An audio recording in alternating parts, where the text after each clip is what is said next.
Viete, aké sú posledné slová pilotov pred haváriou? To nejak dáme. Že ideme na to. Vyberiem to na poslednú chvíľu. To nejak dáme. Aj. Tak sme to nedali, no tak to nevydalo. Tu si to môžem bezbolestne vyskúšať. A čo vy? Dali ste to? Máte už vianočné darčeky pre svojich blízkych nakúpené? Lebo ak nemáte, tak mám pre vás jednu dobrú a jednu zlú správu. Tá zlá je, že väčšina e-shopov vám už nestihne doručiť do štiedrého dňa váš darček. A tá dobrá je, že náš e-shop to zvládne. My tu máme pre vás jeden špeciálny darček. Virtuálnu letenku, poukážku na tento letecký simulátor, kde si môžete zalietať a potrénovať na rôznych typoch lietadla, od takejto malej Cessny až po veľký Boeing.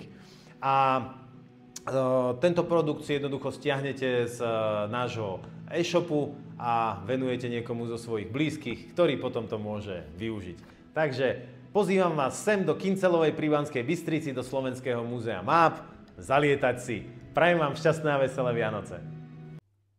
Alebo svojmu známemu venujte takúto darčekovú poukážku do nášho CBS shopu, v ktorom si potom už môže on po Vianociach podľa vlastného výberu kúpiť buď knihy, maľované mapy, turistické mapy, historické mapy, mapovú módu, alebo rôzne veľmi originálne darčekové predmety. No, prajem vám šťastné a veselé Vianoce.